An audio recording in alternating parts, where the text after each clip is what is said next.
अस्सलाम वालेकुम गाइस, मैं हूं आप सबकी होस्ट रुबाब और आप लोग देख रहे हैं रिश्ता टीवी की जानिब से। मैं आप लोगों के लिए एक नहायत ही एक अच्छा रिश्ता लेकर आई हूं जो कि लड़की के लिए, जो लड़कियों के माँ बाप परेशान है अपनी बेटियों के रिश्तों के लिए, तो रिश्ता टीवी उन सब की मदद करता है ऑनलाइन रिश्ता करवाने के जरिए। तो जी बढ़ते हैं। आज वीडियो शुरू करने से पहले सबसे पहले मैं आपसे छोटी सी रिक्वेस्ट करती हूँ, हमारी वीडियो को लाइक कीजिएगा, सब्सक्राइब कीजिएगा। हम आप लोगों के लिए ही रिश्ते की वीडियोस वगैरह लेकर आते हैं, तो काइंडली हमारी वीडियो को पूरा देखा करें, शेयर कीजिएगा और सब्सक्राइब कीजिएगा हमारे चैनल को, ताकि आने वाली हर वीडियो आप तक हम इजीली पहुंचा सके। तो बढ़ते हैं आज के रिश्ते की तरफ। तो जी आज का जो रिश्ता है इसका कोड है AB703।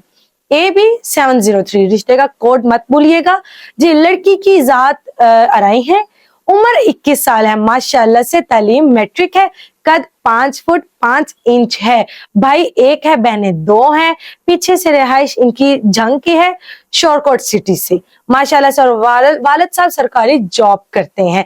इस रिश्ते की मजीद मालूमात के लिए हमारे दिए गए नंबर पर राब्ता करें ताकि हम आपको इसके मजीद डिटेल्स वगैरह बता सके। तब तक के लिए मुझे दें इजाजत। खुदा हाफिज।